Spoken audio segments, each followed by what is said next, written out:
아침부터 저녁까지 빡빡하게 들어찬 스케줄을 정신없이 소화하다 보면 속으로는 충실하게 살고 있다고 위로하겠지만 사실은 피할 데 없이 공허함에 몸부림치게 됩니다. 안녕하세요. 행복한 부자가 되고 싶으세요? 이너프입니다. 북리뷰를 준비하면서 어떤 책을 소개하면 좋을까 많이 고민했습니다.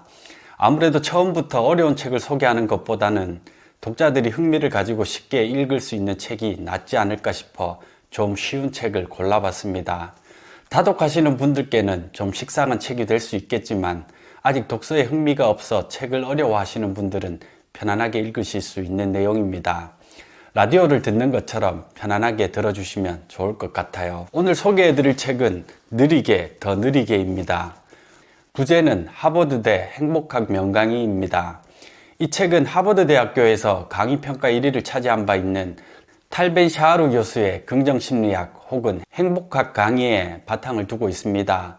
이전에도 소개해드린 바 있지만 샤하루 교수는 행복학 분야의 세계적 석학이죠. 물론 이 책은 샤하루 교수가 직접 쓴 책은 아닙니다. 중국의 베스트셀러 작가인 장 샤오형 씨가 자신의 관점으로 강의 내용을 재해석한 것이죠. 책의 목차나 서문 정도는 인터넷에서 쉽게 확인하실 수 있을 테니 바로 본론으로 들어가겠습니다. 행복에 대한 이야기를 꺼내면 대부분의 사람들은 먹고 살기도 바쁜데 무슨 행복 타령이냐고, 그걸 논할 시간이 있으면 돈 버는 일에 좀 더 신경 쓰겠다고 하죠. 제 채널에서도 행복을 주제로 한 영상들은 유독 조회수가 적습니다. 그만큼 사람들은 추상적인 행복보다는 돈벌이가 되는 기술에 더 관심을 가진다는 뜻이겠죠. 언제부턴가 목표와 수단이 뒤바뀌어 버린 현대인의 슬픈 초상입니다. 돈을 벌기 위해 오늘의 행복을 묵살한 채 행복을 그저 먼 미래로 미뤄두는 현대인의 모습은 분명 뭔가 잘못되어 있습니다. 일도 휴식도 결국 더 행복하게 살기 위한 것인데 행복은 너무 멀게만 느껴집니다. 사실 행복은 언제나 우리 곁에 있습니다. 조금만 시선을 돌리면, 조금만 생각을 바꾸면, 조금만 더 삶의 미소를 지으면 행복을 어렵지 않게 발견할 수 있죠. 행복은 늘 우리 곁에서 조용히 우리를 기다리고 있는데 바쁜 일상에 찌든 현대인들은 그걸 돌아볼 여유가 없습니다. 결국 행복해지기로 결심하고 행복을 찾는 사람만이 행복을 발견할 수 있습니다. 이 책은 행복은 과연 어디에 있는가에 대한 질문을 던집니다. 그리고 오직 성공만을 쫓아 정신없이 살아가는 현대인들에게 삶의 템포를 좀 늦출 것을 권합니다. 그럼 바로 책 속으로 들어가 보시죠. 행복해지기 위해서는 먼저 지금 나는 행복한가? 라는 질문에서 시작해야 합니다. 여러분은 지금 행복하신가요? 주위 사람들에게 나는 요즘 행복에 대해 고민하고 있다고 하면 아마도 요즘 안 좋은 일 있냐고, 무슨 문제라도 있냐고 물어볼 거예요.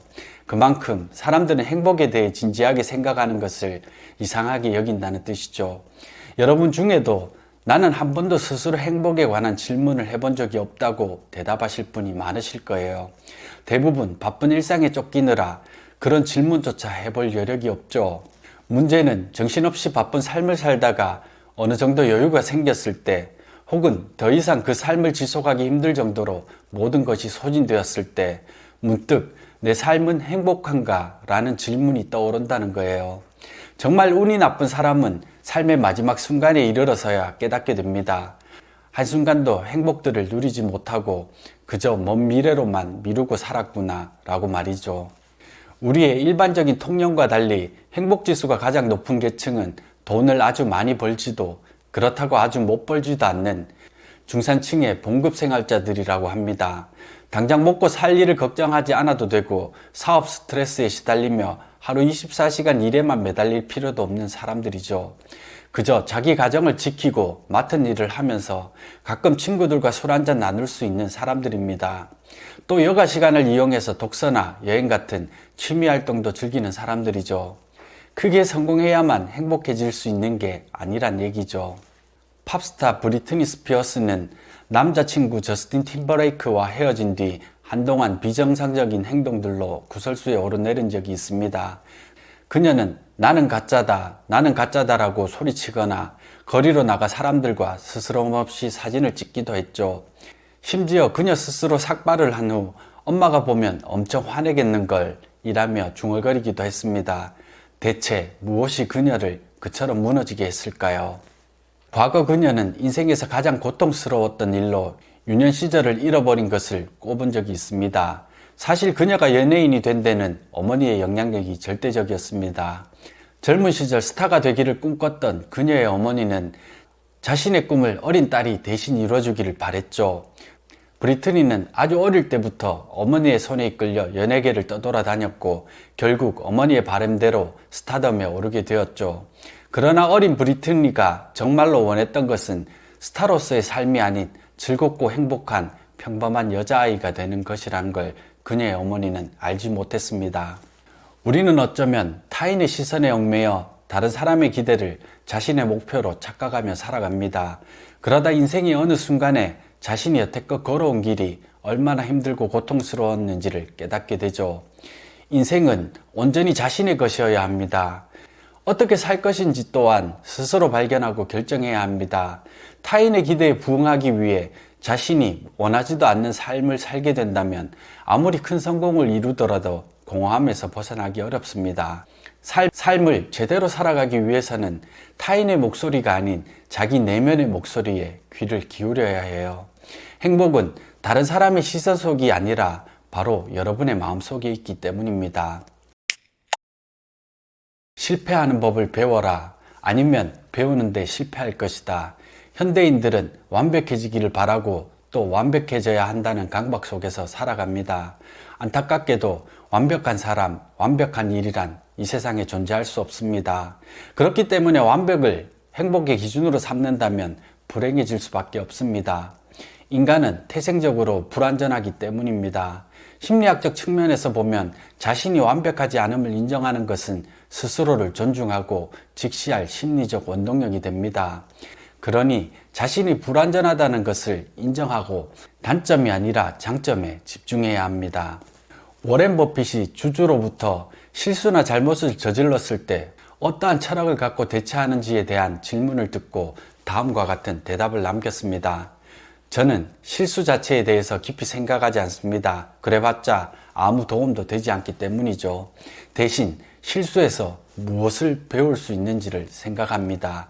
그렇습니다. 실수를 했다는 것은 무언가를 시도했다는 뜻이고 그것으로부터 무엇을 배웠느냐에 따라 성공으로 향하느냐 혹은 실패로 가느냐가 결정되는 것이죠. 키케로는 사람은 누구나 잘못을 한다. 다만 어리석은 자만이 잘못을 고치지 않고 고집한다고 했으며 진화론의 창시자인 찰스 다윈은 잘못을 고치는 것은 그 자체로 위대한 진화다 라는 말을 남겼습니다. 당신이 고액권 지폐가 아닌 이상 모든 사람이 당신을 좋아할 수 없다라는 말이 있죠. 그러니 모든 사람을 만족시키고 싶다는 욕심은 그 자체로 재앙이 됩니다. 그런 욕심에 사로잡히는 순간 자신만의 개성과 특색을 잃고 다른 사람의 시선에 갇혀 허우적거릴 수밖에 없기 때문이죠. 저 역시 유튜브 활동을 하면서 가장 힘들었던 부분이 모든 사람을 만족시키고 싶다는 욕심이었습니다. 불가능한 꿈을 꾸었으니 힘들 수밖에요. 완벽한 작품을 만들고 싶어 하던 화가가 있었습니다. 오랜 시간 노력 끝에 드디어 완벽해 보이는 그림을 완성했죠. 그래서 광장에 나가 자신의 작품을 걸어놓고 마음에 안 드는 부분이 있으면 스티커를 붙여달라고 했습니다. 잠시 후 그의 기대는 처참히 무너졌습니다.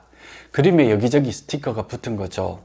화가는 도저히 그 결과를 받아들일 수 없었습니다. 자신의 눈에는 작품이 완벽하게 보였기 때문에 더 고칠 부분이 없었거든요. 어찌할 바를 모르고 좌절해 있던 순간 문득 무언가를 깨닫게 됩니다. 이번에는 질문만 살짝 바꿔서 그림을 다시 걸었습니다. 사람들에게 마음에 들지 않는 부분이 아니라 마음에 드는 부분에 스티커를 붙여달라고 한 것이었어요. 그랬더니 결과는 놀라웠습니다. 온통 스티커가 붙어 있었고 칭찬 일색이었습니다. 그렇습니다. 모든 사람을 만족시키는 일은 불가능하며 또 모든 사람을 만족시킬 필요도 없습니다. 사람마다 기준과 관점이 다르기 때문이죠.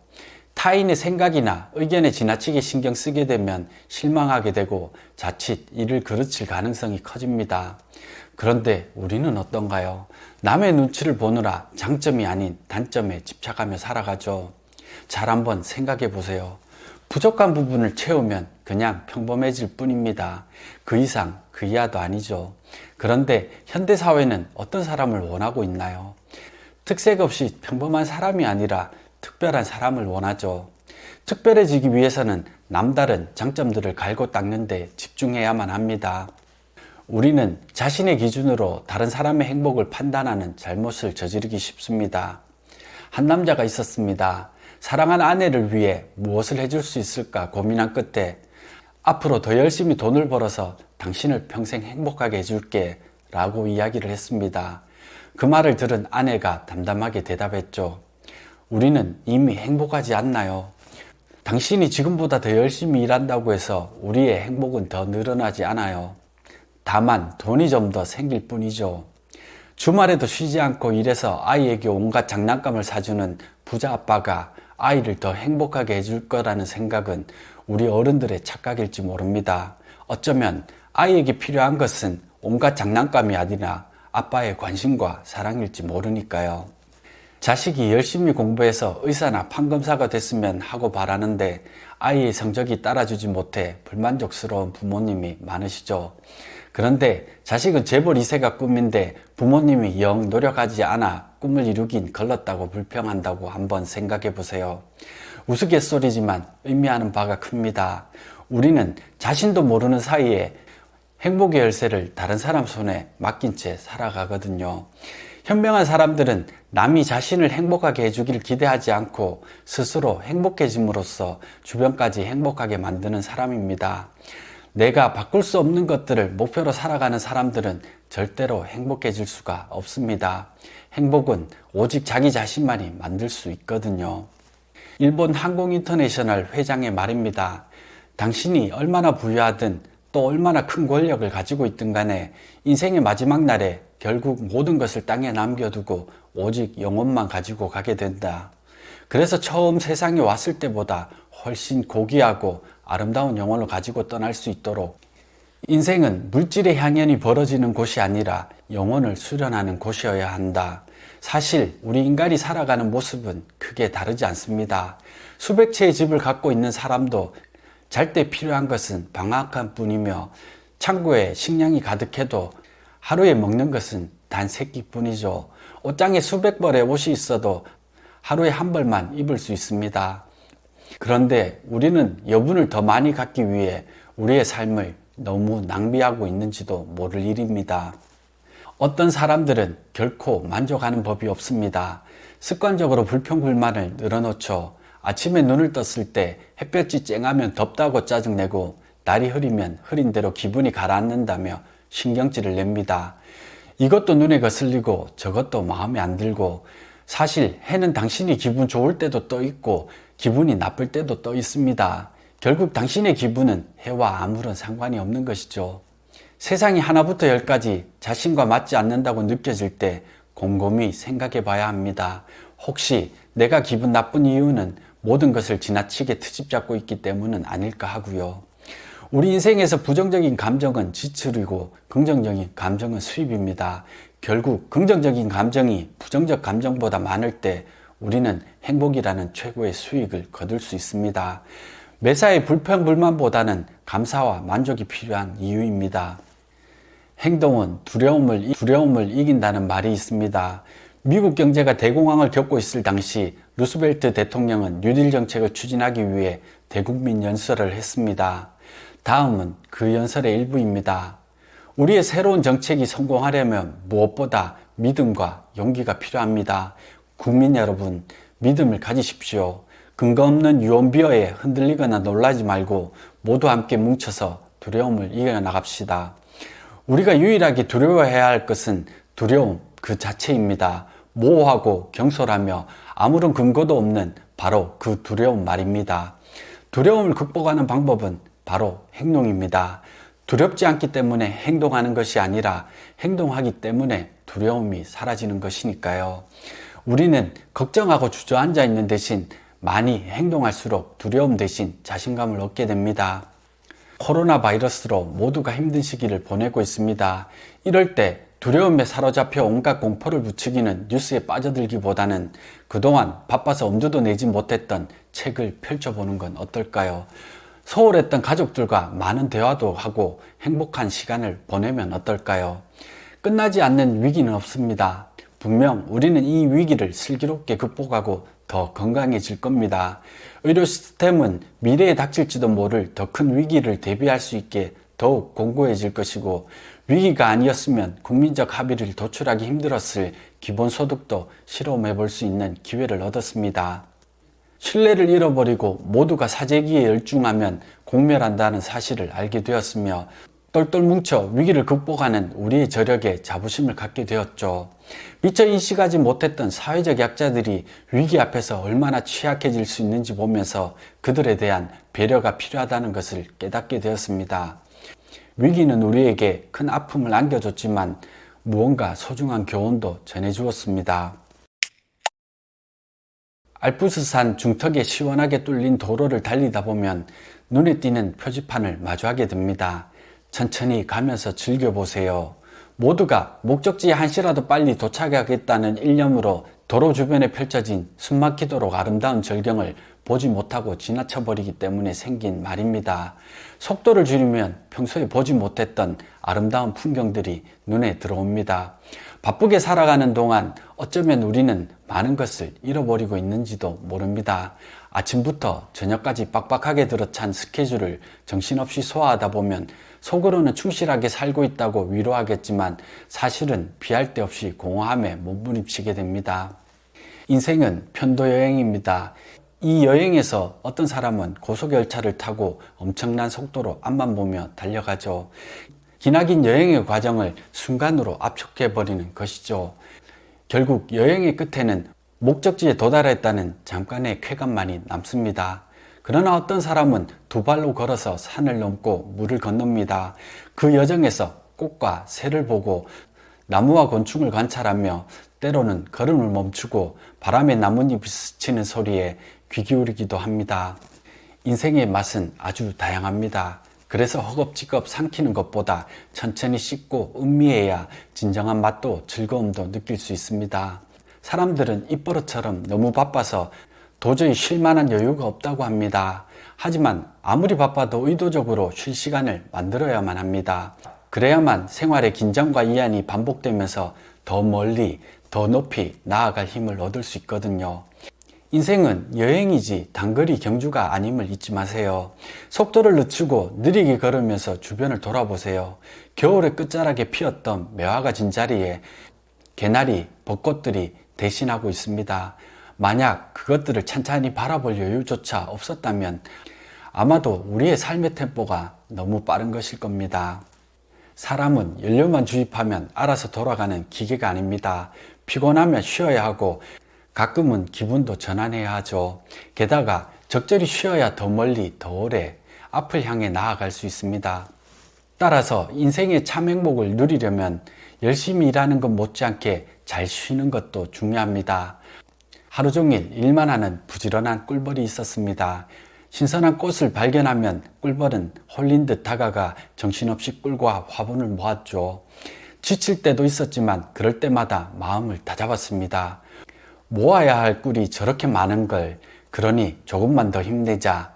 아무리 열심히 꿀을 모아도 여전히 꽃들은 넘쳐났고 모을 수 있는 꿀들은 많았죠. 그러던 어느 날 한가득 꿀을 품고 날아가던 꿀벌은 그만 피곤을 이기지 못하고 땅으로 추락하고 말았습니다. 바닥에 누워서 희미하게 꺼져가는 숨을 몰아쉬며 이렇게 말했죠. 아직 모아야 할 꿀이 너무 많은데... 어쩌면 우리네 삶도 이와 다르지 않을 겁니다. 누군가는 세상은 넓고 할 일은 많다고 이야기하고, 또 누군가는 세상에는 무한한 부가 있기 때문에 마음만 먹으면 얼마든지 가질 수 있다고도 합니다. 그런데 그 많은 일을 다 해야 하고 세상의 돈을 다 모을 필요가 있을까요? 우리는 얼마면 충분하다고 느낄 수 있을까요? 현대인들은 너무 바쁘게 살아갑니다. 인정하고 싶진 않지만 대부분 이유가 체면 때문입니다. 남보기 그럴듯한 차를 타고 남복이 그럴듯한 집에 살고 내 자식은 남보다 더 잘 키우고 싶은 욕심과 체면들 때문에 더 많이 일해야 하고 또 더 많이 모아야만 하죠. 그러니 잠시도 숨 돌릴 틈이 없습니다. 그런데 바쁨에 중독되다 보면 어느 순간 바쁘지 않으면 오히려 불안해집니다. 남에게 뒤처질까봐, 경쟁사회에서 도태될까봐 두려워집니다. 그래서 끊임없이 돌아가는 삶의 쳇바퀴 속에서 빠져나오지 못합니다.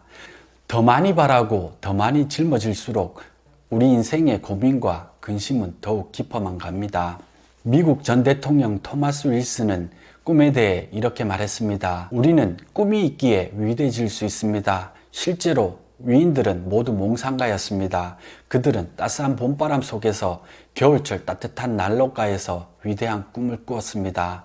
어떤 사람은 살면서 점차 자신의 꿈을 잊어가는 반면 어떤 사람은 어려움 속에서도 꿈을 지키고 키워서 마침내 현실로 만들어냅니다. 꿈을 가진 사람만이 자신의 삶을 빛나고 가치 있는 것으로 만들 수 있습니다. 꼭 거창하거나 먼 미래의 일일 필요는 없습니다. 매일 아침 설레는 마음으로 하루를 시작하게 해줄 수 있는 것이라면 그것이 무엇이든 괜찮습니다. 그리고 그 목표를 이루기 위해 오늘 하루 자신이 할 수 있는 작은 목표를 세우고 하나씩 실천해 나간다면 언젠가 꿈꾸던 것들을 이룰 것입니다. 1984년 도쿄 국제 마라톤 대회에서 이변이 일어났습니다. 야마다 호니치라는 무명의 선수가 쟁쟁한 우승 후보들을 제치고 금메달을 거머쥔 것이었죠. 그의 승리는 그저 우연으로 치부되고 말았습니다. 그런데 2년 후 이탈리아에서 열린 국제 마라톤 대회에서 야마다 호니치는 또다시 모두 예상을 깨고 우승을 차지했습니다.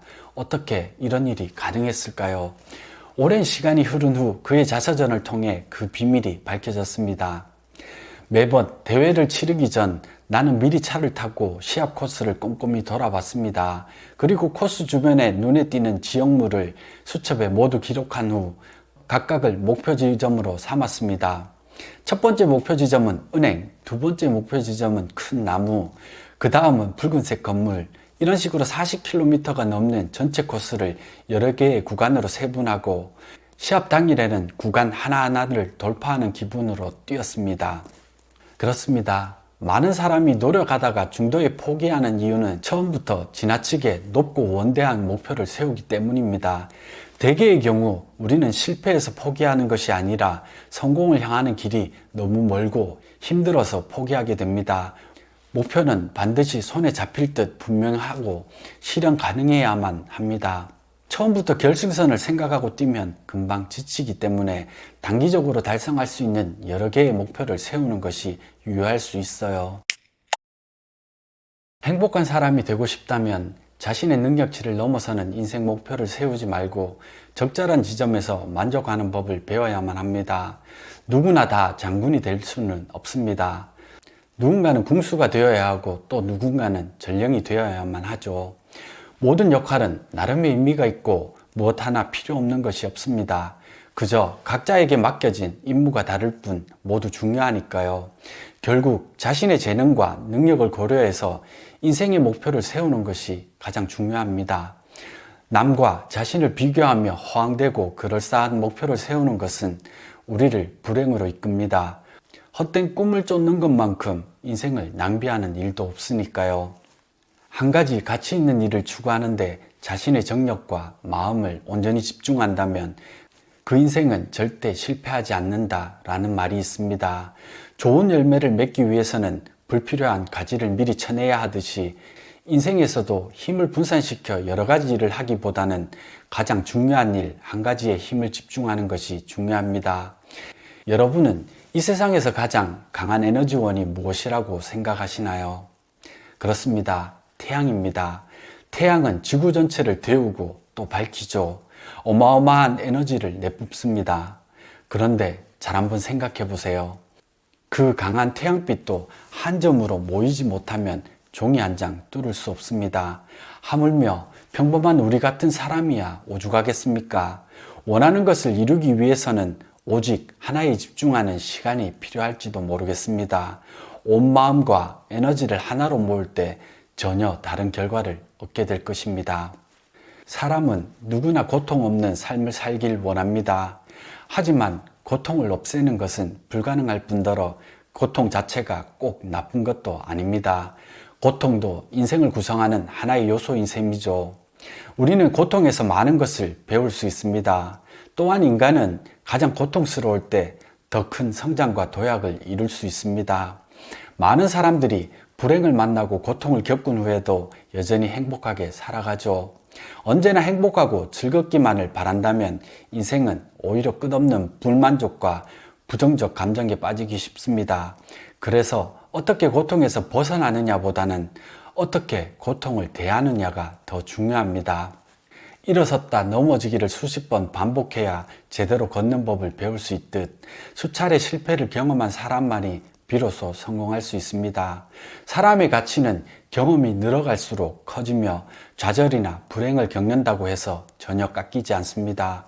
불행도 고통도 실패도 자신의 가치를 높여주는 인생의 경험이 됩니다.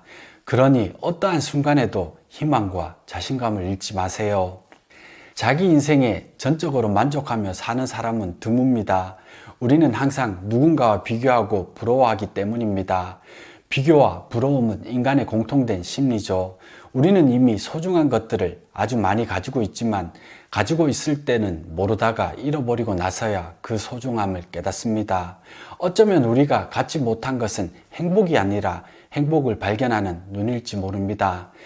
직장인은 업무 스트레스에 시달리지 않아도 되는 학생은 숙제나 시험이 없는 직장인을 부러워합니다. 중년은 나이 어린 청년들을 부러워하며 세월의 무상함을 한탄하고 청년은 중년의 성숙함과 안정된 생활을 부러워합니다.